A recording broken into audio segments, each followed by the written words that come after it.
তারপর আলোচনাতে আসব।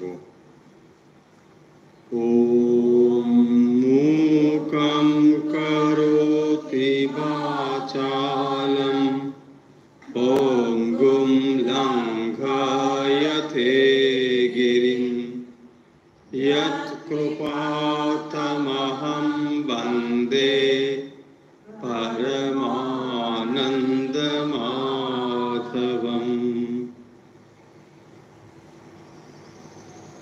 ভগবানের অশেষ কৃপায় শ্রীমদ্ ভাগবতের প্রথম স্কন্ধ আমরা সমাপ্ত করেছি। এখন পরবর্তী অর্থাৎ দ্বিতীয় স্কন্ধের পাঠ আজ আমরা শুরু করব। নিশ্চয়ই আপনাদের পূর্ববর্তী ঘটনা ও অবস্থা মনে রয়েছে, যেখানে রাজা পরীক্ষিত তিনি হাজির হয়েছেন ঋষি মুনিদের মধ্যে। হাজার হাজার ঋষি মুনি সমবেত হয়েছেন এবং যেখানে পরম ভাগবত সুখদেব উপস্থিত হয়েছেন এবং তার দেহে কোনো সন্ন্যাসীর চিহ্ন নেই, এমনকি গৃহস্থেরও কোনো চিহ্ন নেই। এই রকম একটি মানুষ যিনি হাজির হয়েছেন রাজা পরীক্ষিতের কাছে এবং রাজা পরীক্ষিত তাকে সসম্মানে ও সশ্রদ্ধ চিত্তে গ্রহণ করে তার কাছে আত্মনিবেদন করেছেন এই বলে যে তিনি মাত্র 7 দিন জীবিত থাকবেন এবং এই আসন্ন মৃত্যু মানুষের এখন কি করণীয় এই বিষয়েই তিনি জিজ্ঞাসা করেছেন। হয়তো অন্য ঋষি মুনি যারা ছিলেন তারা নানা রকম মতবাদ হয়তো দিয়েছিলেন। কেউ তাকে হয়তো প্রায়শ্চিত্তের কথা বলেছেন, কেউ হয়তো তাকে ক্ষমা চেয়ে নেবার কথা বলেছেন ঋষির কাছে বা ঋষিপুত্রর কাছে। এই রকম নানা রকম যখন মতভেদ তৈরি হয়েছে, সেই অবস্থাতেই সুখদেব সেখানে উপস্থিত হয়েছেন এবং তার সান্নিধ্যে এসে রাজা পরীক্ষিত এই সমস্ত বিষয় উত্থাপন করেছেন, যাতে তিনি এই 7টি দিন কিভাবে ঈশ্বর চিন্তায় বা তিনি এখানে যা বলেছেন যে কি আমার করণীয় অথবা কি আমার অকরণীয়, তা যদি আপনি বলে দেন তাহলে আমি এই সময়টুকু যথার্থ রূপে কাটাতে পারি।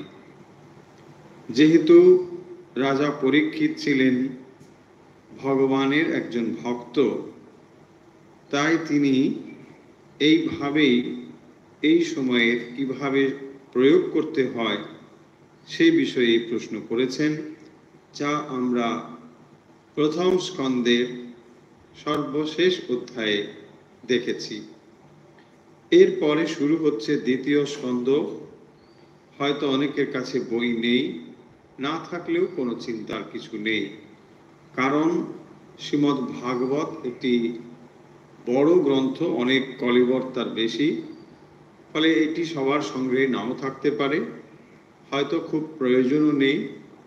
যদি আপনার সংগ্রহে থাকে তাহলে ফলো করুন, আর না হলে এটি মন দিয়ে শুনুন, তাহলেই হবে। বই নেই বলে ওই বাচ্চাদের মতন চেঁচামেচি করার দরকার নেই। কথাগুলো শুনতে হবে, এর ভেতরে যা রয়েছে এগুলো আমরা মন দিয়ে শুনব।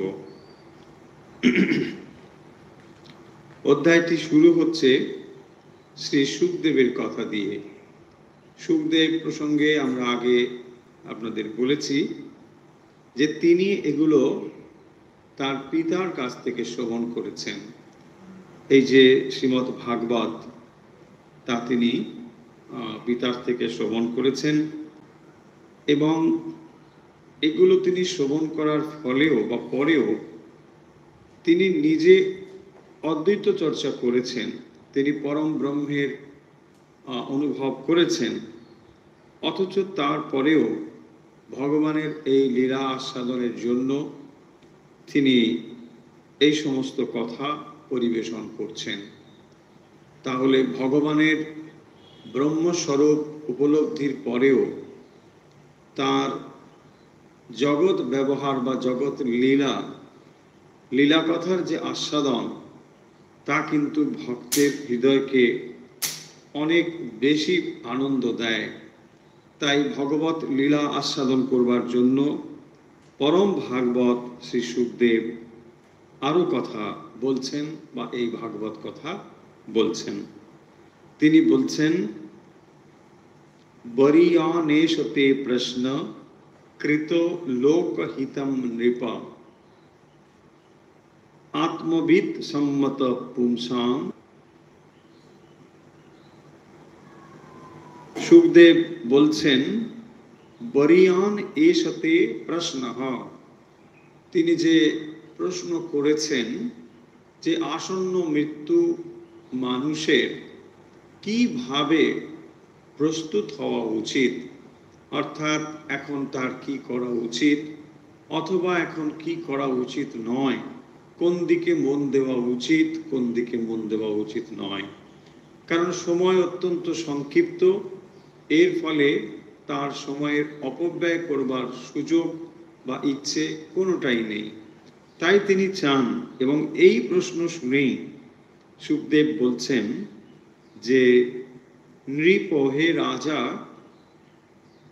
পুংসাং শ্রোতব্যাদিষু ইয় পরঃ তে কৃতঃ এষ প্রশ্ন। এই যে প্রশ্ন আপনি করেছেন তা হলো মানুষের শ্রোতব্যাদিষু, শ্রবণাদি বিষয়ের মধ্যে এটি হলো শ্রেষ্ঠ প্রশ্ন। বরিয়ান, প্রশংসনীয়, অত্যন্ত প্রশংসনীয় প্রশ্ন আপনি করেছেন। অনেক কিছু জিনিস তো এই পৃথিবীতে জানবার রয়েছে, অনেক কিছু জিনিস বা অনেক কিছু প্রশ্ন মানুষের মনে ওঠেও, কিন্তু সমস্ত প্রশ্নই কি বরিয়ান হয়? সমস্ত প্রশ্নই কি উচ্চ শ্রেণীর প্রশ্ন? তা নয়। তাই তিনি এখানে বলছেন যে, হে রাজন, আপনার মনে যে প্রশ্ন উঠেছে তা নিশ্চয়ই শ্রোতব্য বিষয়ে অত্যন্ত শ্রেষ্ঠ এবং প্রশংসনীয় প্রশ্ন আপনার মনে উঠেছে। বরিয়ান আত্মবিদ সম্মত, মানে যেটি জ্ঞানীদের অনুমোদিত, অর্থাৎ জ্ঞানীরা এই প্রশ্নের জন্যই তারা অপেক্ষা করেন। যখন একজন মানুষ জ্ঞানীর কাছে গিয়ে এই সমস্ত বিষয়ের প্রশ্ন করেন, তখন তিনি খুশি হন। কারণ যা অপ্রাসঙ্গিক কতগুলো এলোমেলো প্রশ্ন করে সময় নষ্ট করবার কোনো অভিপ্রায় বা ইচ্ছে বা আকাঙ্ক্ষা কোনোটাই তার থাকে না। সেই কারণের জন্যই যখন সরাসরি গিয়ে কেউ ধরনের প্রশ্ন করেন, তখন তিনি খুশি হন। এবং এর ভেতরে যেটি রয়েছে, আত্মবিদ সম্মত যেমন রয়েছে, অর্থাৎ জ্ঞানীরা এই ধরনের প্রশ্নকে অনুমোদন করেন, পাশাপাশি যখন ভগবান এর পরম ভক্ত শুকদেব এই কথা বলবেন, এবং যিনি নিজেই হচ্ছেন একজন জ্যোতিষশ্রেষ্ঠ, তিনি সংসার থেকে সম্পূর্ণ আলাদা একজন মানুষ, সংসার আসক্তি থেকে বহু বহু দূরে, তো সেই মানুষ যখন কথা বলবেন, তার ভেতরে তখন যথার্থ প্রশ্নের তিনি উত্তর দেবেন। আর দুই, এই প্রশ্নের ভেতরে একটি লোক কল্যাণ ব্যাপার জড়িত রয়েছে। কারণ এই কথা যেমন রাজা প্রশ্ন করেছেন, যেমন রাজার এটি জানবার ইচ্ছে রয়েছে, পাশাপাশি এই প্রশ্ন অন্য মানুষেরও জানবার প্রয়োজন রয়েছে। তাই এই উত্তর যেমন রাজা পরীক্ষিতের মনকে শান্ত করবে বা তার প্রয়োজন মেটাবে, পাশাপাশি অন্য মানুষেরও কল্যাণ হবে, এবং এই কারণের জন্যই তিনি কথা বলছেন। তাই এটাকে বলা হয়েছে বরিয়ান। ফলে বরিয়ান এষতে প্রশ্নং কৃত লোকহিতং নৃপ, এর মধ্যে লোকহিত রয়েছে। তার মানে যখন তিনি কথা বলছেন, কেবল রাজার উপকার হচ্ছে তা নয়, অন্য মানুষেরও এর ফলে উপকার হবে। আত্মবিদ সম্মতা পুংসাম শ্রোতব্যাদিষু ইয়া পারাহা। শ্রোতব্য, শ্রোতব্যাদিষু মানে যা আমরা শুনি, অর্থাৎ শোনা, দেখা, বোঝা, ইন্দ্রিয়ের দ্বারা আমরা যে যে জ্ঞান উপলব্ধি করি, এই সমস্ত কিছুর মধ্যে এটিকে বলা হয়েছে পারা, শ্রেষ্ঠ। তাহলে অনেক কিছুই তো আমরা শুনি, অনেক কিছুই তো আমরা দেখি, অনেক কিছুই তো বলি, তার মধ্যে যেটি আত্মবিষয়ক সেটি হচ্ছে শ্রেষ্ঠ। যে বিষয়ে আপনি আত্মবিষয়ে শ্রবণ করছেন তা হলো শ্রেষ্ঠ। যদি আত্মবিষয়ের কিছু দর্শন করেন তা হবে শ্রেষ্ঠ। ঠিক এইভাবেই এটি বলা হচ্ছে যে শ্রোতব্যাদিষু ইয়া পারাহা, যা শ্রেষ্ঠ তে কৃতাহা এস প্রশ্ন। তাহলে আপনি যে প্রশ্নটি করেছেন এই প্রশ্ন হলো শ্রেষ্ঠ প্রশ্ন। শ্রোতব্য বিষয়ে আপনার এটি যথার্থ আপনি প্রশ্ন করেছেন। কারণ যারা আত্মবিদ, জ্ঞানী, তারাও এই প্রশ্ন শুনে প্রশংসা করে থাকেন। কারণ যখন আপনি গুরুর কাছে যান, গুরুর কাছে গিয়ে যদি আজে বাজে এলোমেলো প্রশ্ন করেন, তাতে গুরু হয়তো আপনার প্রতি অসন্তুষ্ট প্রকাশ করছেন না, অসন্তোষ হচ্ছে না। আপনি ভাবছেন গুরু তো কিছু বললেন না, আপনাকে তিনি অসন্তুষ্ট হয়ে কোনো কথা বললে আপনার অকল্যাণ হবে, তাই তিনি হয়তো বলছেন না, কিন্তু তার মানে এই নয় সেটাকে খুব প্রশংসা করছেন। এটি বুঝতে হবে আমাদের। একজন ধরুন বিজ্ঞানী, তার কাছে আপনি গিয়েছেন কোনো কিছু জানতে, তার কাছে গিয়ে যদি আপনি বলেন অন্য আজে বাজে কথা বলেন, চিনির দামটা না খুব বেড়ে গেছে, কি করা যাবে বলুন তো? আচ্ছা, এই কথাগুলোর কোনো মানে আছে? কোনো মানে নেই, তার কাছে অন্তত তো মানে নেই। কিন্তু তিনি কি বলবেন? আরে আপনি বেরোন এখান থেকে, বলবেন না। আপনি হয়তো আচ্ছা ঠিক আছে ঠিক আছে, কোনো তার স্পৃহা নেই, এ বিষয়ে উত্তর দেওয়ার কোনো স্পৃহা নেই। তা আপনি কি বুঝে এলেন? হ্যাঁ, গুরুদেবও বললেন, ঠিকই বলেছেন, চিনির দামটা খুব বেড়ে গেছে। কথাটা তা নয়। তিনি আপনাকে এমন কিছু বলবেন না যাতে করে আপনার মানে গুরুর প্রতি কোন রকম কিছু ভাব বদলে যায়। তাই হয়তো তিনি কিছু বলেননি, তার মানে এই নয় যে আপনি খুব ভালো প্রশ্ন করে ফেলেছেন, তা না। সেই জন্য বলছেন এখানে কোন প্রশ্ন করতে হবে, আত্মবিদ সম্মতহা, গুরুর কাছে গিয়ে আপনি এই প্রশ্নই তো করবেন, তাকেই বলা হয় আত্মবিদ সম্মতহা। তাহলে আজে বাজে প্রশ্ন করে সময় নষ্ট করবার কিছু নেই। সেই জন্য প্রশ্ন করা জানতে হয়। হ্যাঁ, প্রশ্ন করা জানতে হয়, প্রশ্ন করার জন্য প্রশ্ন করা নয়। দেখুন, রাজা পরীক্ষিত যে প্রশ্ন করছেন, তিনি কতগুলো বই পড়ে গিয়ে মানে দেখি তো কেমন উনি কি করেন, একবার দেখবো, এরকম ভাব নেই। তার জীবন মরণের প্রশ্ন, কারণ এই প্রশ্নগুলোর উত্তর না হলে এই জীবন থেকে তিনি চলে যাবেন, অথচ এগুলো অজ্ঞাত থেকে যাবে। তাই যখন এই ধরনের প্রশ্ন হয় তখন আত্মবিদ সম্মত বলা হয়। যিনি পরম জ্ঞানী তিনি এই ধরনের প্রশ্নই আশা করেন, আর তখন তিনি বুঝতে পারেন যে এ সত্যি জানবার জন্যই প্রশ্ন করেছে, ব্যাকুল হয়ে আমার কাছে এসেছে, তখনই তিনি সেই কথাটি বলবেন। তা নাহলে দেখবেন যারা যারা যারা গুরুস্থানীয় তারা সব প্রসঙ্গ করবেন না, তারা হয়তো আছেন, আপনার মনে হবে দেখে কি জানি ইনি জানেন না, বোধ সবই জানেন, কিন্তু আপনার কি প্রয়োজন সেই অনুযায়ী তিনি বলবেন, না হলে তিনি বলবেন না, চুপ করে থাকবেন, তাই না? আপনি এটি বিরাট ধরুন মেডিসিন শপে গেলেন, তো মেডিসিনের দোকানে গিয়ে কি দেখছেন আপনি? প্রচুর মেডিসিন আছে। আরে আমি গেলাম, আমাকে একটা মেডিসিন কিছুটা তো দাও।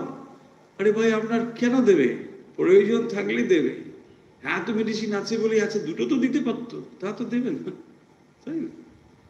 অনেক মেডিসিন থাকবে, কিন্তু তিনি ঠিক যেটা প্রয়োজন সেটুকুই দেবেন যদি আপনার প্রয়োজন থাকে। ঠিক সেই রকম ভাবে গুরুর কাছে এগুলো সবই রয়েছে, কিন্তু আপনার কি প্রয়োজন এটাই হবে। নাহলে গিয়ে কি আমার ভাড়াটে উঠছে না, গুরুর কাছে গিয়ে অনেকে এরকম বলে কি করা যায় বলুন তো, ভাড়াটাই না উঠছে না কিছুতে। দেখুন কি মানে অবস্থা, তাই না? গুরুর কাছে গিয়ে ভাড়াটে উঠছে না কেন এই প্রশ্ন। সাধুর কাছে গিয়েও লোকে করে ওরকম, হ্যাঁ কি করা যায় বলুন তো, এটা উঠছে না, এটা হচ্ছে না, মেয়ের বিয়েটা হচ্ছে না, তো হচ্ছে না, তা আমরা কি করবো? আশ্চর্য ব্যাপার, তাই না? এটা বোঝা খুব মুশকিল। মানে ভাবছেন যে বললেই বোধহয় সমাধান হয়ে যাবে, সমাধান হবে না। দেখুন যা আছে, যা জিনিস যার ভেতরে রয়েছে সেটা চলতেই থাকবে। এটা কর্ম পরম্পরায় প্রারব্ধ ভাবে চলছে।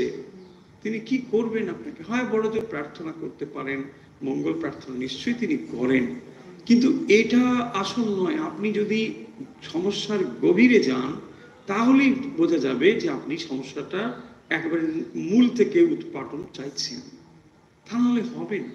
এটা থাকবেই, অর্থাৎ এই জীবন মানেই এই সমস্যা, এটা ওটা থাকবে। সমস্ত সমস্যার সমাধান রয়েছে যে রাস্তা, সেই রাস্তা যদি আপনি জানতে চান তখন সাধু আপনাকে কথাটা বলবে। তা নাহলে কেউ সাধুর কাছে গিয়ে জাগতিক বিষয় সম্বন্ধে কোনো উপদেশ নিতে যান না, কারণ তিনি নিজেই এগুলোকে ছেড়ে দিয়েছেন, এগুলো নিয়ে আর তার অত ইন্টারেস্টেড নেই। কিন্তু আপনার কাছে যখন আপনি গিয়ে বলছেন, তিনি কি খুব বিরক্ত প্রকাশ করবেন? করলে কি খুব ভদ্রভাবে ভালো লাগবে? এই জন্য তিনি করেন না। তার মানে এই নয় যে তিনি এটাকে পছন্দ করছেন, এগুলো বুঝতে হবে। এখানে দেখুন সুখদেব সেই জন্যে এত সুন্দরভাবে রাজা পরীক্ষিতের বিষয়ে বলছেন যে আপনি তো রাজা, আপনি তো ভক্ত ভগবানের, কারণ একেবারে জন্মলগ্ন থেকেই ভগবান আপনাকে রক্ষা করেছেন। এত গুণশালী রাজা, ভরতবংশীয় রাজা, মর্যাদা সম্পন্ন রাজা, তা সত্ত্বেও তিনি একটি ভুল করেছেন। তো ঠিক আছে, তিনি ভুল বুঝতে পেরেছেন, সংশোধনের পথ তিনি খুঁজছেন, এবং তাই তিনি বলছেন যে আমি এই 7 দিন কি করতে পারি বা কি করতে না পারি। তাই সুখদেব বলছেন এইটি আপনার মানে বরণীয়, প্রশংসনীয় প্রশ্ন হয়েছে। দেখুন প্রশ্ন থেকে এবারে উত্তরও যা আসবে সেটাও খুব সুন্দর থাকবে, কারণ প্রশ্ন যিনি করছেন সেটি যার উদ্দেশ্যে প্রশ্ন করা হচ্ছে, যদি এটা মনে করেন যে প্রশ্নটি খুব সুন্দর যথার্থ হয়েছে, নিশ্চয়ই তার উত্তরও যথার্থ আসবে, যথাযথভাবে উত্তর আসবে। ঠিক সেই কারণের জন্যই সুখদেব এটি বলছেন যে আপনি খুব ভালো প্রশ্ন করেছেন, এবং এর সঙ্গে যা রয়েছে আপনার প্রয়োজন, সঙ্গে সঙ্গে লোকহিতম মনে রাখতে হবে। দুটো জিনিস রয়েছে, আপনার প্রয়োজন তো হবেই, লোকহিতম। দেখুন ভগবদ গীতা আপনারা সকলেই পাঠ করছেন, জানেন নিশ্চয়ই যে ভগবদ গীতাতে যখন ভগবান কথা বলছেন অর্জুনের ব্যক্তিগত প্রয়োজনে, তার তো প্রয়োজন ছিলই, তিনি ডিপ্রেসড হয়েছেন, কিন্তু সেখানেও লোকহিতম ব্যাপারটি রয়েছে। অর্জুনের প্রয়োজন সঙ্গে সঙ্গে এটি লোকহিতম, এটা মানব কল্যাণের প্রয়োজন হবে, এবং সেই মানব কল্যাণ সাধন হবে বলেই ভগবান এই কথাগুলো বলেছেন। তাই দেখবেন যখন ভগবান কথা বলেন তার যে কোনো কাজ, যে কোনো কথার ভেতরে একটি লোকহিত ব্যাপার থাকে।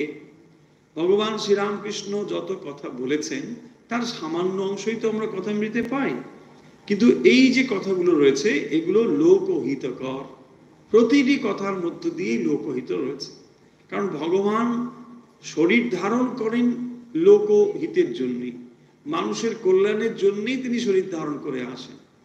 ফলে তার যা কিছু আচরণ, তিনি যদি একটা মজা করে কথাও বলেন সেটাও একটা লোকহিতকতার ভিতরে আছে। তার কোনো আচরণ মানে কারোর কল্যাণ হবে না এমন হতে পারে না, প্রতিটি কাজ, প্রতিটি জিনিস তা হবে। এখানেও ঠিক সেভাবে বলছেন যে আপনার এই প্রশ্নের ভেতরে যেমন আপনার নিজের সমস্যা জড়িয়ে রয়েছে, পাশাপাশি এখানে লোকহিতম আত্মবিদ সম্মত পুংসাম শ্রোতব্যাদিষু ইয়া পারাহা।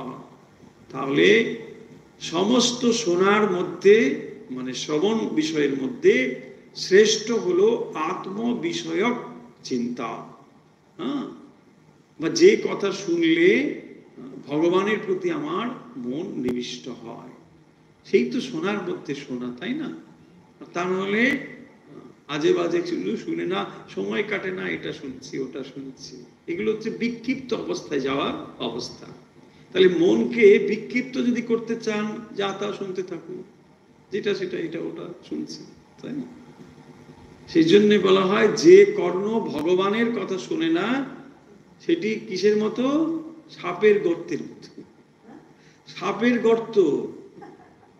যে কান ভগবানের কথা শোনে না সেটি সাপের গর্ত। কান হচ্ছে সাপের গর্ত। ভগবানের কথা যদি না শ্রবণ করেন, এখন তো আবার কানে বোতাম ঢোকানো থাকে, ব্যাস, মানে তোমার কথা শুনবো না, ব্যাস। খুব মুশকিল হয়ে যায়।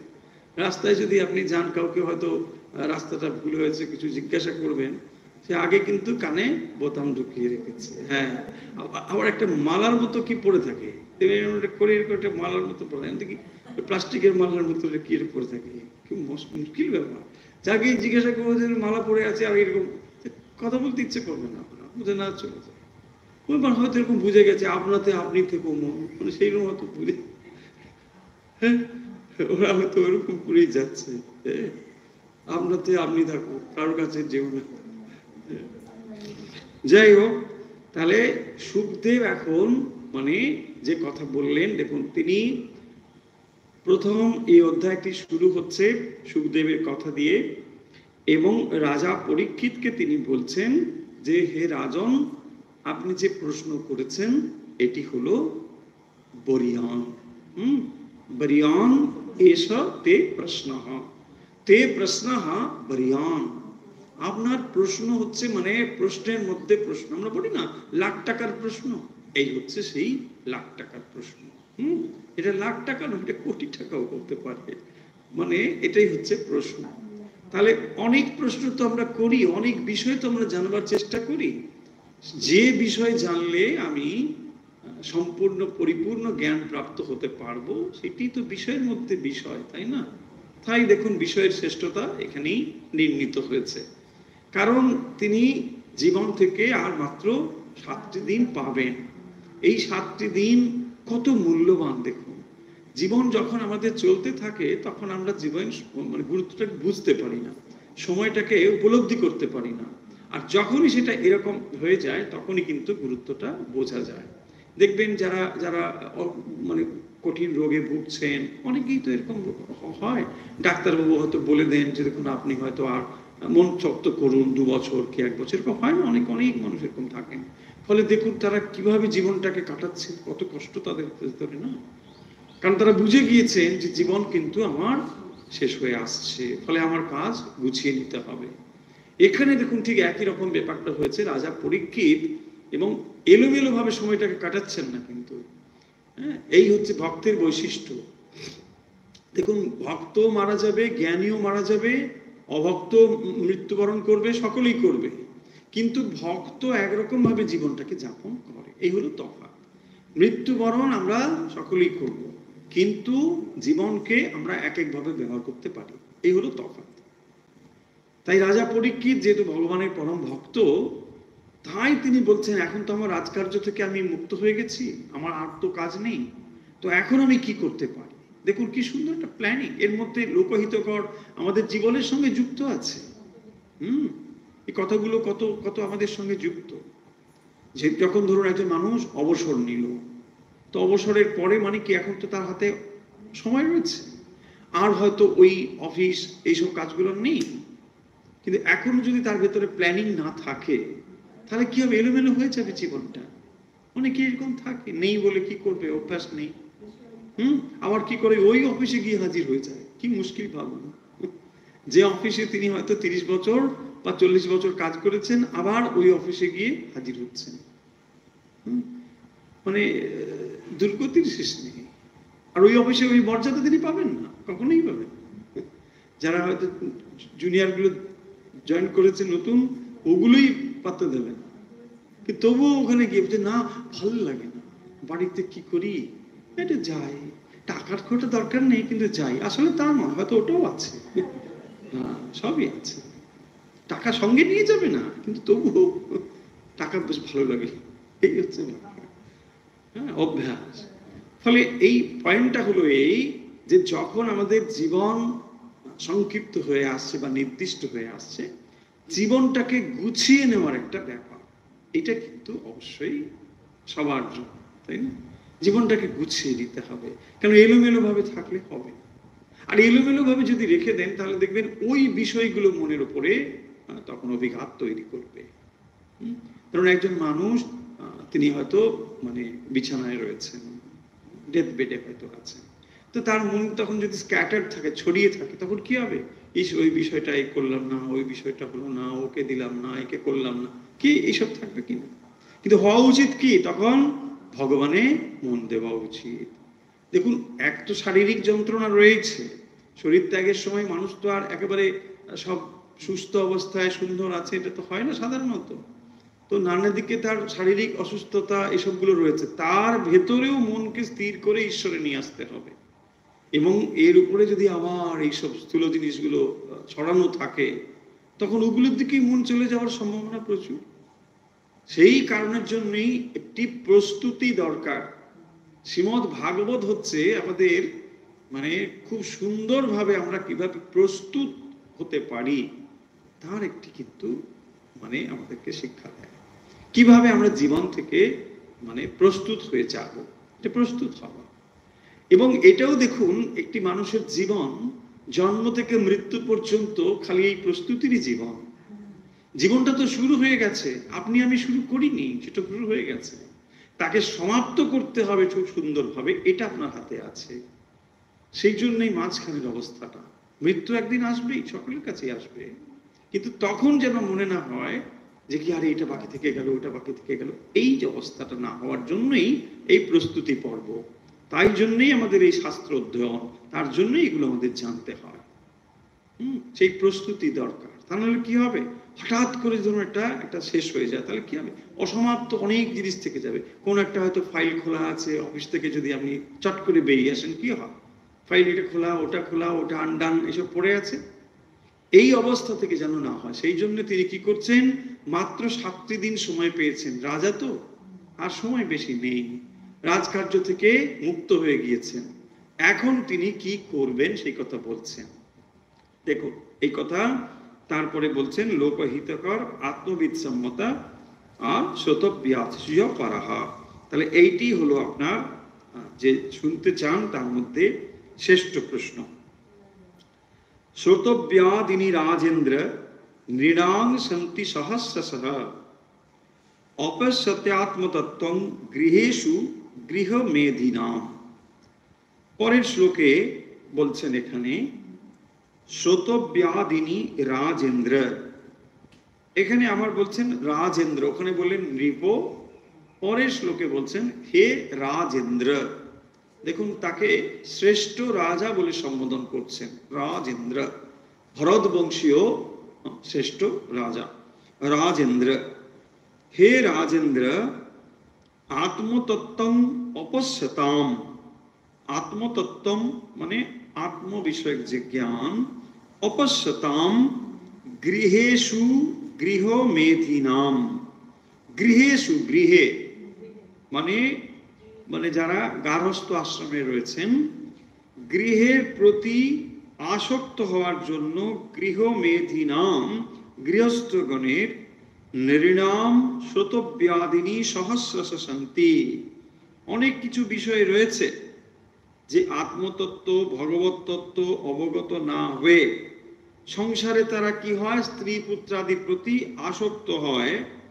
কিন্তু এই জীবেরও অনেক কিছু শোনার বিষয় রয়েছে, অর্থাৎ যারা সংসারে নানা কিছু বিষয়ে আসক্ত হয়ে রয়েছেন তাদের কি বলা হচ্ছে? গৃহেষু গৃহ মেধি নাম, গৃহ মেধি।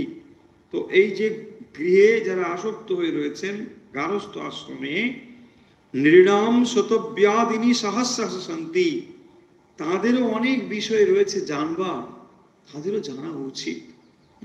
এখানে দেখুন দ্বিতীয় শ্লোকে এটি বলছেন, শ্রোতব্যাদিনী রাজেন্দ্র নৃণাম সন্তি সহস্রশঃ। অনেক বিষয় তাদেরও জানবার রয়েছে। হ্যাঁ, যারা কি করেন, অপশ্যতাম আত্মতত্ত্বম, আত্মতত্ত্বম অপশ্যতাম, জানতে পারে না। আত্মতত্ত্ব মানে নিজেকে জানবার, অর্থাৎ ভগবত প্রীতি বা ভগবানকে জানবার এই যে সাধনা, সেই বিষয়ে অপশ্যতাম, জানতে পারে না। গৃহেষু গৃহমেধিনাম, গৃহস্থদের নৃণাম সুতব্যাধিনী সহস্র শান্তি। তাহলে এখানে বলছেন স্ত্রী পুত্রাদির প্রতি আসক্ত গৃহাশ্রয়ী জীবের শ্রবণ মননাদির অজস্র বিষয় রয়েছে, অনেক কিছু রয়েছে। আচ্ছা, কি রয়েছে সেইগুলো এখন বলছেন যে তাদেরকেও কিন্তু জানতে হবে। বিশেষ করে যারা গৃহে থাকেন তারা কিন্তু যে 5টি রকম ভুল করে থাকেন তাকে বলা হয় পঞ্চশূলা। পঞ্চশূলা, দন্তস্বয় দীর্ঘকার, 5টি সোনা নয়। বলছে সেই জন্য আমি না এখানে একটা, এখানে একটা, দুখানে দুটো, নাকে পঞ্চশূলা। পঞ্চশূলা দন্তস্বয় দীর্ঘকার নয়াকার না, সুনা, পঞ্চশূলা। পঞ্চশূলা মানে গারস্থ আশ্রমে বিশেষ করে এই 5টি জায়গায় হিংসা হয়। গৃহ মেধ, মেধ মানে হচ্ছে হিংসা, পশু হিংসা এইসব, অশ্বমেধ, মেধ মানে হচ্ছে হিংসা। তো এই যে জীবের প্রতি জীব হিংসা, সেটি হচ্ছে গৃহ মেধিনাম। তো গৃহে থাকলে মানে আপনার 5 রকমের পঞ্চশূলা, 5টি স্থানে জীবের প্রতি হিংসা হবে, হবেই হবে। এবং তার জন্য আপনাকে এইখান থেকে বেরোবার জন্য, অর্থাৎ এই 5 রকমের যে দোষ হলো, তার জন্যে পঞ্চযজ্ঞের বিধান দেওয়া হয়েছে। পঞ্চযজ্ঞ তার মানে এটি বলার তাৎপর্য হচ্ছে যে যারা গারস্থ আশ্রমে রয়েছেন তাদের যেটা শুনতে, রাজা পরীক্ষিত তিনি তো গৃহস্থই না, তো ফলে গারস্থ আশ্রমে যে রাজা আপনি রয়েছেন, আর আপনি এখন বলছেন যে আমি 7 দিন রয়েছি, কি করা উচিত ইত্যাদি ইত্যাদি।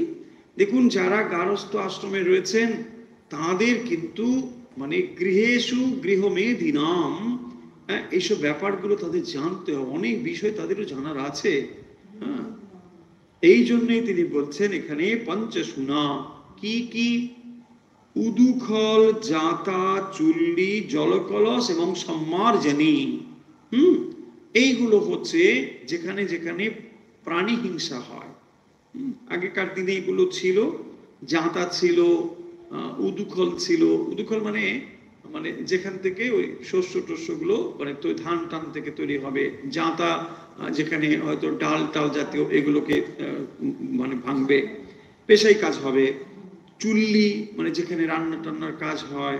তারপরে জলকলস, যেখানে কলসি থাকে, দেখবেন ওর নিচে কোথাও পিঁপড়ে টিপড়ে কত কিছু থাকে, এইগুলো। তারপরে বলছেন সম্মার্জনী, ঝাড়ু ঝাঁটা, সেখানে কি হয় অনেক পোকা মাকড় এসব থাকতে পারে, অন্যত্র থাকতে পারে, কিন্তু এটিকে এইভাবে বলা হয়েছে যে তার মানে এই 5টি জায়গাতে প্রাণী হিংসা হয়।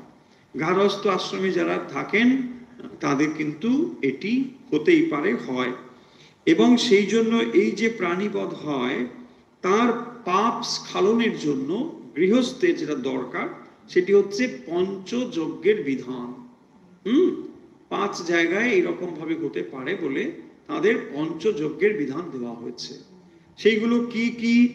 এক হচ্ছে ব্রহ্মযজ্ঞ, ব্রহ্মযজ্ঞ, পিতৃযজ্ঞ, দেবযজ্ঞ, ভূতযজ্ঞ এবং নৃযজ্ঞ। এই হলো 5 প্রকার। প্রথম হলো কি বললাম? ব্রহ্মযজ্ঞ। তো ব্রহ্মযজ্ঞ মানে হচ্ছে অধ্যয়ন অধ্যাপনা। নিজে এই ব্রহ্ম মানে যেগুলো বেদ, বেদ পাঠ করা, চর্চা করা, শাস্ত্র অধ্যয়ন করা, এইগুলো করলে ব্রহ্মযজ্ঞ করা হলো। তারপরে তর্পণাদি হচ্ছে পিতৃযজ্ঞের জন্য, পিতৃযজ্ঞের জন্য তর্পণাদি ক্রিয়া বলা হয়েছে। তারপরে হচ্ছে দেবযজ্ঞ, মানে হোম আদি, দেবতা আদির উদ্দেশ্যে যে হোম যাগ যজ্ঞ এই সমস্ত, এগুলো হচ্ছে দেবযজ্ঞ। আর ভূতযজ্ঞ মানে হচ্ছে বলি। এখানে বলি শব্দের অর্থ মানে ওই যে পশু বলি তা নয়, এটা বলি মানে হচ্ছে যে খাদ্যাদি দান করা। কাকে খাদ্যাদি দেওয়া হচ্ছে? ভূত যজ্ঞ। হ্যাঁ, ভূত যজ্ঞ এটা করা হয়। যেমন ধরুন কেউ পাখিকে খাবার দেয়, অনেকে আছে দেখবেন কিছু খাবার দাবার নিয়ে গম টম ছড়িয়ে দিল পাখিকে, এটা এক রকমের ভূত যজ্ঞ। মানে পশু পাখি তারা এটা খাবে, তাদের জন্য এটা দিয়ে দেওয়া হচ্ছে, এইরকম ব্যাপার। আগেকার দিনে এরকম মানে ছিল, এখন অনেকে এটাকে করেন। তারপরে বলছেন অতিথি সেবা হচ্ছে নৃযজ্ঞ।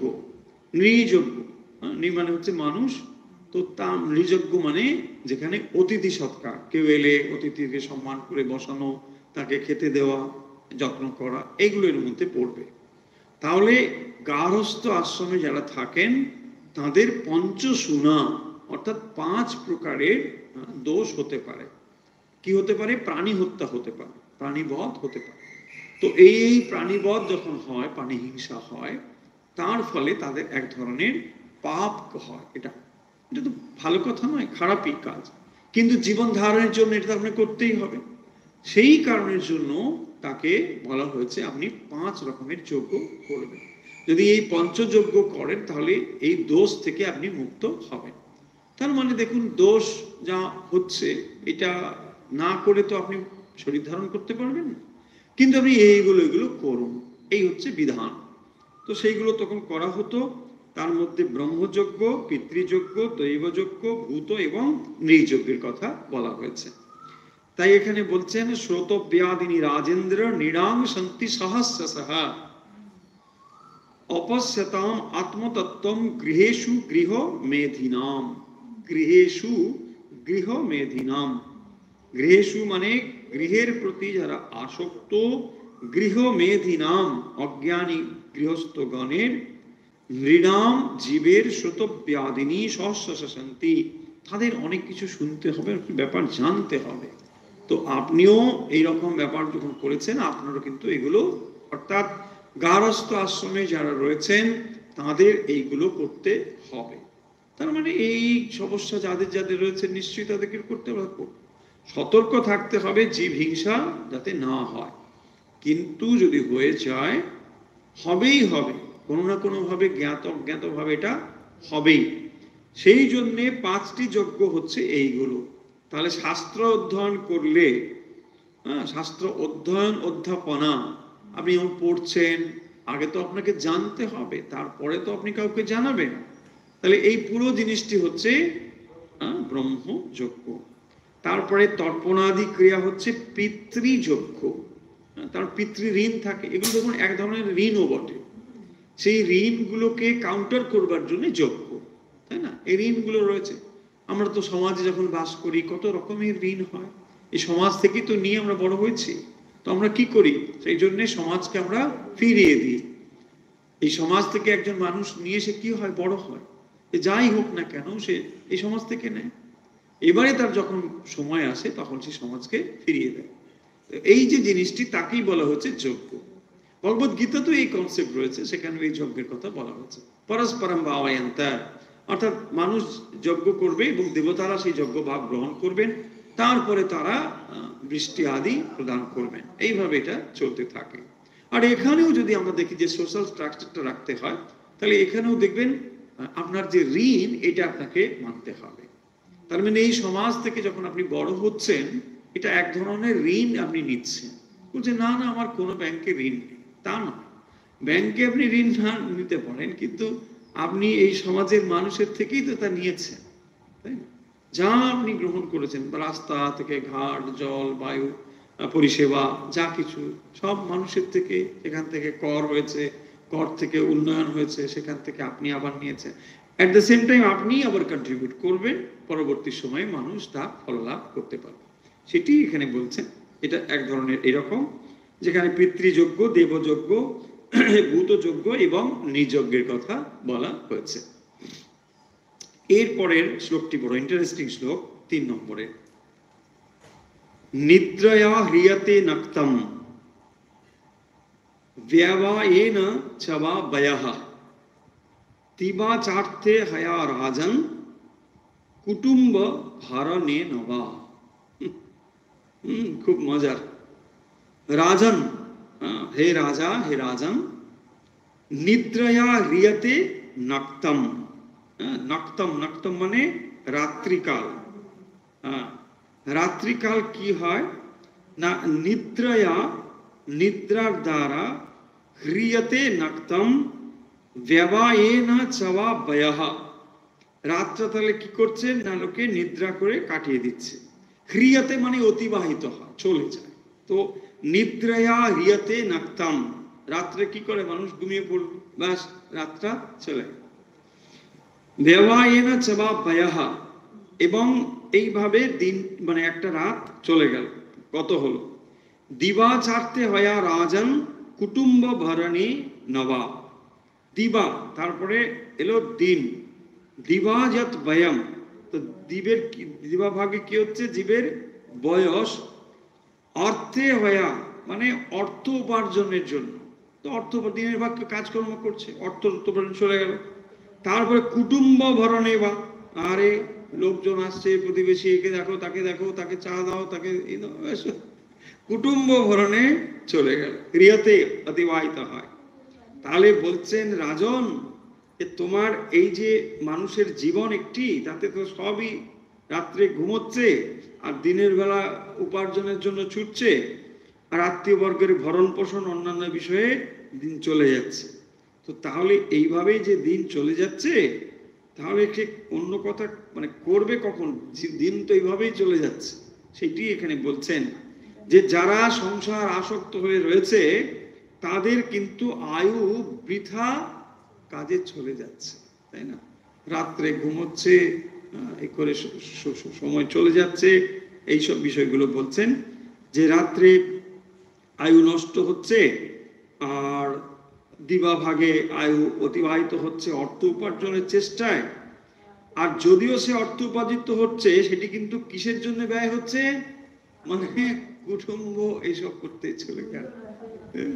বলছেন আপনি সঙ্গে সঙ্গে বাবা এইসব কি কথা বলছি, কুটুম্বের জন্যই তো করবে, করবে তো ঠিকই, কিন্তু আপনার কি হচ্ছে, তাই না?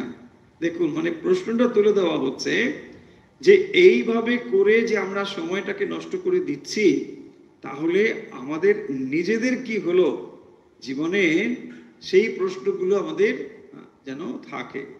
নিদ্রয়া হ্রিয়তে নক্তম ব্যবায়েন চবা ব্যয়ঃ দিবা চারতে হয়া রাজন কুটুম্ব ভরণে নবা। এই করতে করতে চলে গেল। সেই মজার একটা গল্প আছে, এটা গল্পই, এটা মানে সত্য তো নয়, মানে এরকম একটা গল্প আছে। গল্পটা কোথায় পড়েও ছিলাম আমি, আপনারা হয়তো জানেনও, কিন্তু এই গল্পটা খুব মানে ঠিকঠাক বলবো না, মজার জন্যই হয়তো মজাভাবেই ব্যাপারটা আছে, ওরকম হতে পারে না, এটা এভাবেই বলা হচ্ছে। যাই হোক, সেটা হচ্ছে এরকম যে মানে যখন সৃষ্টি হচ্ছে তখন ভগবান গাধাকে জিজ্ঞাসা করছেন যে মানে তোমাকে আমি 50 বছর বয়স দিতে চাই, তোমার কি বক্তব্য বল। তখন তুমি বলছে মানে গাধা বলছে যে আমার প্রভু এত দরকার নেই, কারণ আমার তো কাজকর্ম এইসব বুঝতেই পারছেন, ভার বহন করা ইত্যাদি ইত্যাদি, ফলে এই যদি আমার অবস্থা হয় 50 বছর দরকার নেই, আমি বরং মানে 20 বছর আমাকে দিন, আমার আর দরকার নেই, আমি 20 বছর নেব। তো ঠিক আছে চলো, 20 বছর মানে উনি বয়সটাকে অ্যাকসেপ্ট করলেন। তারপরে কুকুরের কাছে একই প্রশ্ন, যে তুমি মানে কি করবে। কুকুর কি করে, ওই অভুক্ত মানে মানে ভুক্তাবশেষ গ্রহণ করে, লোকে কেউ খেলে পড়ে ফেলে আর নিয়ে থাকে, ওর কোনো কিছু নেই, রাত্রে পাহারা দেয়, এইসব করে। কিন্তু প্রভু ভক্ত, তার আর কিছু করার নেই, ওরকমই থাকে জীবন। তো বলছে ঠিক আছে তোমাকে 30 বছর দেওয়া হবে। বলছে না না, আমার 30 বছরটা বড্ড বেশি মনে হচ্ছে, দরকার নেই, আমি 15 বছর করে দিই। তো ঠিক আছে, কমিয়ে দিয়ে 15 বছর, এরকম করে করে মানে হচ্ছে। তারপরে বানর, বানর কি করে না, এখানে গাছে লাফায়, ওখানে লাফায়, এইসব করে, ছটফট করে। তো তোমাকে কত দেওয়া হবে না, 20 বছর। বলছে না, আমাকে 20 না, আপনি 10 দিন, এর বেশি আমার দরকার। তাই হলো।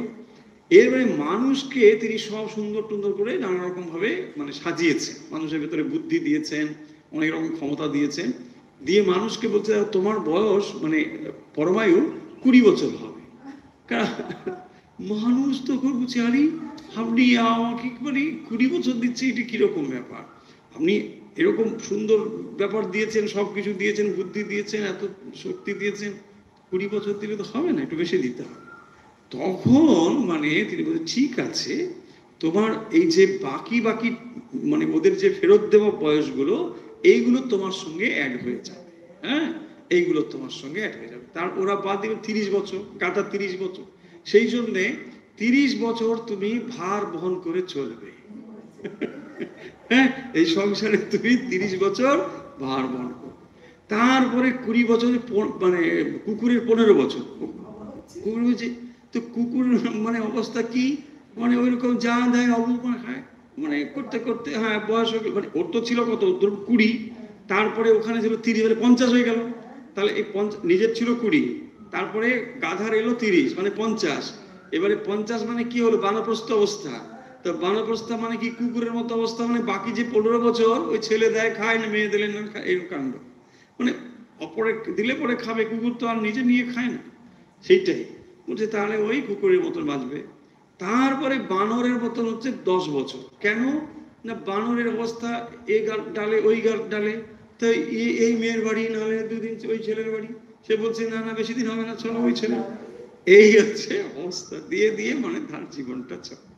সো এটা গল্পই, এনিওয়ে মানে খানিকটা হয়তো সত্য আছে, মজাই আছে গল্প, কিন্তু এটা ওইরকম যে একবারে ভগবানের সঙ্গে কথাবার্তা হয়েছে বলে এরকম ব্যাপারটা না, একটা স্টোরি লাইন, এনিওয়ে মজার স্টোরি। কিন্তু ব্যাপারটা দেখুন, এই বলা হচ্ছে নিদ্রয়া হ্রিয়তে নাক্তাম, তাহলে রাতটা তো ঘুমিয়ে চলেই গেল। এক মানে জীবনের কতটা সময় ঘুমোচ্ছি হিসেব করলে দেখা যাবে আমরা 50% ঘুমিয়ে কাটাচ্ছি, তাই না? খানিকটা সময় আবার দিনের বেলাও অনেকে একটু ঘুমিয়ে নেয়, বুঝলি ঘুমাই না, একটু খালি মানে চোখটা বন্ধ থাকে আর শ্বাসটা যায় আসে, মানে ঘুমায় না। কিন্তু আপনি ডাকুন পাবেন না সারা, এরকম বলে অনেকে। আবার একটু বয়স হয়ে গেলে পরে এরকম বলে যে আমার না ঘুম হয় না সারাদিন, মানে কি কখনই ঘুমানো, সারাদিন ঘুমোচ্ছে, মানে রাত্রে ঘুম হয়। রাত্রে ঘুম হবে কি করে? সারাদিন যদি কেউ ঘুমোয় রাত্রে ঘুম হবে? হবে না। কিন্তু ওরকমই থাকে অনেকে, দেখবেন আমি দেখেছি এরকম, একটু যারা বয়স্ক মানুষজন তারা ওরকম বলে আমার না ঘুম হয় না, কিন্তু ভালোই ঘুমোয়, দিনের বেলা হয়তো প্রচুরটা ঘুম। যাই হোক, ফলে নিদ্রয়া হ্রিয়তে নাক্তাম, তাহলে রাতটা চলে গেল। তারপরে বলছেন ব্যবয়েনা চাবা ব্যয়াহা, তো রাত্রি অন্যান্য সংযুক্ত সময় বিষয় এইসব করেই চলে গেল। দিবা চারতে হয়া রাজন, আর দিবা অর্থ উপার্জনের জন্য চলে গেল। তাহলে পরমার্থটা কখন হবে, তাই না? অর্থ, রাত্রে ঘুম, এবং এই অর্থ হচ্ছে কি, কুটুম্ব ভরণে নবা। তো কুটুম্ব সেবার জন্য, তাদের মন জোগানোর জন্য এই তো চলছে, তাই না? না কি হবে, মন জগিয়েছ, নাহলে আবার যদি রেগে যায় তাদের চল, দেখুন ওই করতে করতেই চললো। তাহলে পরমার্থ করবার জায়গা কোথায়? সেই কথাগুলি এখানে বলছেন যে তাহলে যারা সংসার আসক্ত জীব, তাদের আয়ু বৃথা কর্মে অতিবাহিত হয়ে যাচ্ছে। হ্যাঁ, জীবনের অধিকাংশ সময় হয়ে চলে যাচ্ছে। দেখুন, মানুষের জীবনকে যদি আমরা 100 বছরও বলি, তার ভেতরে আপনার যথার্থ সময় অল্পই, অত্যন্ত অল্প।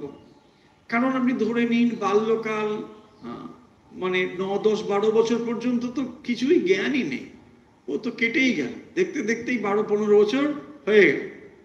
তারপরে মাঝখানে খানিকটা সময় সেও তো কেরিয়ার, পড়াশুনো এই নিয়ে চললো। তারপরে ধরুন কেউ যদি বিবাহিত জীবনে আসে, সে ওই করতে করতে 50, তারপর 60 হয়েই যাচ্ছে, কারণ চাকরিতে ঢুকবে, চাকরি করতে করতে বেরোতেই 60 বছর হয়ে গেল। তাহলে দেখুন আর কোথায়। এবং এর পরে এর মধ্যেও আবার দেখুন রাত্রির সময় শয়নে চলে গেল, তারপরে রোগ ব্যাধি আছে, হ্যাঁ কত কিছু আছে, বেডের মধ্যে থাকতে হবে, কখন শুয়ে থাকছে, কাজ করতে পারছে না, ইত্যাদি কত রকম হতে পারে।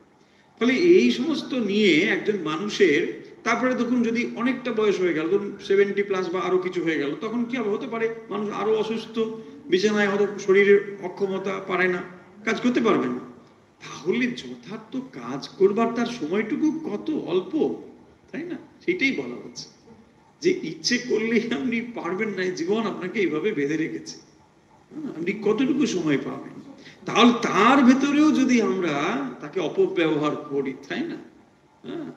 সময় এমনিতেই কম, তার ভেতরে যদি আমরা এটাকে বলছে না একটু টিভিটা ছেড়ে দাও, ভালো লাগছে না, অনেক মানে মনটা, দেখুন কি অবস্থা আমাদের, না? তার মানে একটা কিছু ছাড়া মন হু হু করছে, থাকতে পারছে না। হ্যাঁ, মানে এমন ভাবে আমরা দুর্বল হয়ে গেছি, এটা মানসিক দুর্বলতার লক্ষণ, যে কোনো একটা বিষয় ছাড়া থাকতে পারছি না।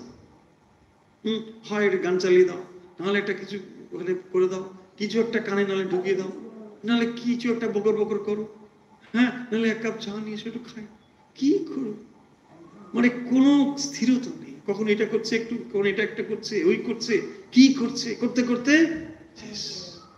বলছে নেমে পড়ুন, ট্রেন এসে গেছে, আর নেমে পড়ুন, আর কি করবো, উপায় না।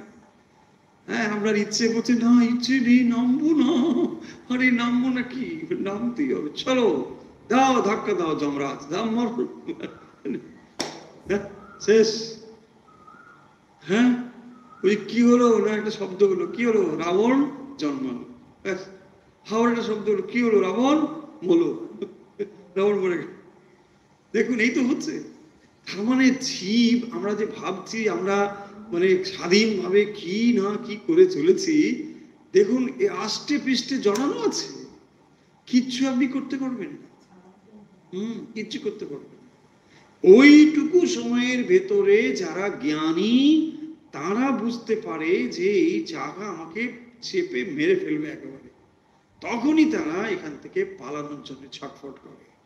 তারাই বুঝতে পারে যে এই তো কেবল সময়ের ব্যাপার, এই এই এই এই চলছে, ব্যাস দেখুন সময় কেবল প্রতীক্ষা, আসছেই, একেবারে অবধারিত রূপে আসছে। কারণ সামনের মানুষগুলো আর নেই, যে মানুষগুলো আমাদের পরিবারের মানুষ, ধরুন পিতা, তার পিতা, দুটো তিনটে জেনারেশন, দেখুন তারা কেউ আছে, কেউ নেই। তো তারা যদি কেউ না থাকে, অনিবার্য পরিণতি এই কাল আপনাকেও গ্রাস করবে, সবাইকে গ্রাস করবে। তাহলে এই গ্রাস করবে, এই বোধ যদি তৈরি হয়, তাহলে কি কেউ স্থির থাকতে পারে, সময় নষ্ট করতে পারে? এই প্রশ্নই তো শ্রীমদ্ ভাগবত এখানে তুলে দিচ্ছেন, যে সুখদেব এই প্রশ্ন প্রথমেই করছেন যে আপনি যে প্রশ্ন করেছেন এটি একেবারে প্রশ্নের মধ্যে সেরা প্রশ্ন। কারণ এটাই ব্যাপার, যে এই জীবন আপনাকে এইরকম আষ্টে পৃষ্ঠে নষ্ট করে দিচ্ছে, মানে একেবারে চেপে ধরেছে। তো এখান থেকে বেরোনোর জন্য যে আপনি তৎপর হয়েছেন, এটাই তো যথেষ্ট বোঝা যাচ্ছে যে আপনি একজন মুমুক্ষু জীব। মুমুক্ষুত্ব আপনার ভেতরে তৈরি হচ্ছে, মুক্তির ইচ্ছে আপনার ভেতরে তৈরি হয়েছে, আপনি পালিয়ে যেতে চাইছেন, আপনি বেরিয়ে পড়তে চাইছেন, আপনি বন্ধন কাটতে চাইছেন। দেখুন শ্রীমদ্ ভাগবত আপনার কাছে পরম সত্য তুলে দিয়েছে, এবং সেই জন্য রাজা পরীক্ষিতকে বলছেন যে আপনি একদম ঠিকঠাক প্রশ্ন করেছেন, বরিয়ান, যথার্থ শ্রেষ্ঠ প্রশ্নটি আপনি করেছেন। তাহলে এই তিনটে আজকে শ্লোক পড়লাম, একটু সমাপ করে নিই আজকে যে কথাগুলো পড়া হলো। সুখদেব কথা শুরু করছেন দ্বিতীয় স্কন্ধের প্রথম অধ্যায়ে। তিনি বলছেন যে রাজা পরীক্ষিতের সঙ্গে তো তার যোগাযোগ হচ্ছে, কথা হচ্ছে। রাজা পরীক্ষিত আগের অধ্যায়ে তার কাছে মানে তিনি স্যারেন্ডার করেছেন, কারণ এইরকম একজন পরম ভাগবতের দর্শন পেয়েছে, তিনি নিজেকে খুব ভাগ্যবানও মনে করেছেন, যে যে আমার এইরকম অন্তিম সময়ে এরকম একজন মহাপুরুষের দর্শন পাওয়া, এটাও কিন্তু কম ভাগ্যের ব্যাপার নয়, বিরাট একটি ভাগ্যের ব্যাপার। এবং সেখানে যখন তার দর্শন পেয়েছেন, তিনি বলছেন যে এখানে আপনার থেকে শ্রেষ্ঠ আর কেউ নেই, এবং আমি আপনার থেকে এটা জানতে চাই। তখন তিনি বলছেন আমি 7 দিন মাত্র রয়েছি, ফলে এই 7 দিনের মধ্যে আমি কি করতে পারি বা কি না করা উচিত, আপনি যদি আমাকে এই বিষয়ে উপদেশ দান করেন। তখনই সুখদেব বলছেন যে আপনার হে রাজন, আপনি যে প্রশ্ন করেছেন এইটি একেবারে শ্রেষ্ঠ প্রশ্ন, এবং এই প্রশ্নের সঙ্গে যেমন আপনার নিজের ইচ্ছে আছে, পাশাপাশি লোকহিত একটা ব্যাপারও যুক্ত রয়েছে, তাই আমি আপনাকে কথা বলছি। তাহলে এটা এক্সক্লুসিভ পরীক্ষিতের সমস্যা নয়, তাই না? আমরা এখন বলেন এক্সক্লুসিভ, সো এক্সক্লুসিভ সমস্যা নয়, এটা আমাদেরও সমস্যা, তাই না? সেই কারণের জন্যই এখানে লোকহিতকর ব্যাপারটি রয়েছে বলে সুখদেব কথা বলছেন যে আপনাদেরও এটা শোনা উচিত, সকলেরই শোনা উচিত। তারপরে তিনি যে কথাটি বলেছেন দ্বিতীয় শ্লোকে আমরা বললাম, যে গারস্থ আশ্রমে যারা থাকেন তাদের বলছেন যে গৃহেষু গৃহমেধিনাম, যারা অজ্ঞান, তাদের কিন্তু অজ্ঞানতা বশত অনেকগুলো প্রাণী হত্যা হয়ে যাচ্ছে। তাহলে গারস্থ আশ্রমে থাকতে গেলে আপনার মানে কোনো না কোনো ভাবে প্রাণী হিংসা না করে থাকতে পারছেন। যেমন ধরুন আপনি কথা বলছেন, সেখানেও দেখবেন কতগুলো সাহসের দ্বারা অনেক ছোট ছোট প্রাণী হত্যা হচ্ছে, জীবাণু, ছোট ছোট জীবাণুগুলো নষ্ট হয়ে যাচ্ছে। এই পৃথিবীতে যে কোনো ভাবেই আপনি যখনই বাঁচছেন তখনই কাউকে না কাউকে বঞ্চিত করেই বাঁচতে হচ্ছে।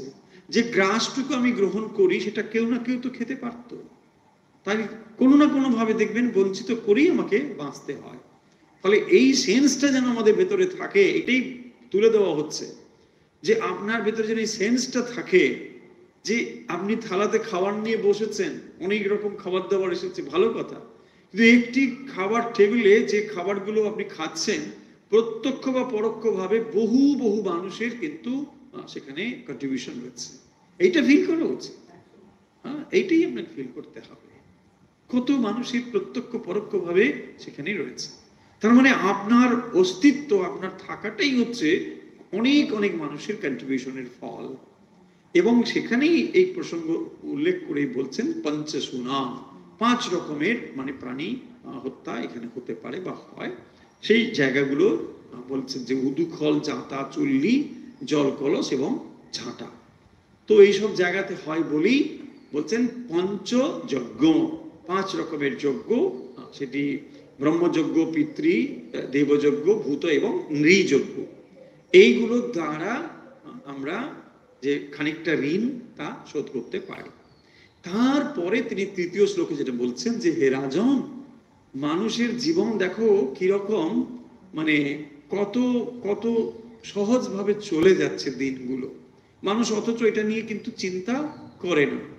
কি বলছে, রাত্রিটা দেখো কিভাবে কেটে যাচ্ছে, দিনটা কিভাবে কেটে যাচ্ছে, না অর্থ উপার্জনে কেটে গেল, আর এই অর্থ উপার্জন কেটে যাবো সেটা কি করছে, কুটুম্বের জন্য ব্যবহার করছে, লোক ব্যবহার এর জন্য করছে, হ্যাঁ এই করতে, মানে লৌকিকতা, সোজা কথা। তো লৌকিকতা করতে করতেই মানুষের তো দিন চলে যাচ্ছে না। তার জন্য তার উপার্জন দরকার, দেখুন মানুষের নিজের জন্য খুব সামান্যই দরকার, অথচ অপরের জন্য এত কিছু করবার জন্য সে করছে, সব ঠিকই আছে, কিন্তু যদি পরমার্থ বিষয়ে চিন্তা না থাকে তাহলে এগুলো করে কি হবে, শুধু এগুলোতেই সময় দিয়ে তার কি হবে, সেই প্রশ্ন এখানে তুলছেন। নিদ্রয়ারিয়তে নাক্তম ব্যবায়েন চ বাবয়ঃ দিবাচার্থে রাজন কুটুম্ব ভরণে ন বা। তো এভাবেই তার দিনগুলো চলে যায়, তার ফলে তার কিন্তু পরমার্থ বিষয়ের যে চিন্তা এটা আর হয় না। তার মানে এই প্রশ্ন তুলে দেওয়া হচ্ছে যে দেখো এই বিষয়ে তোমাকে ভাবতে হবে, তাই না? তোমার কেবল অর্থ উপার্জন করলে হবে না, কিছু পরমার্থ উপার্জনও করতে হবে। তা না হলে কেবল অর্থ উপার্জন করে কি হবে? অর্থ উপার্জন হলো ঠিক আছে, অর্থের প্রয়োজন নিশ্চয়ই রয়েছে, কিন্তু আরো তার হায়ার ভ্যালুগুলো বুঝতে হবে, এটাই এখানে বলা হয়েছে। চলুন তাহলে আজকের ভাগবত কথা আমরা এখানে শেষ করছি। আমরা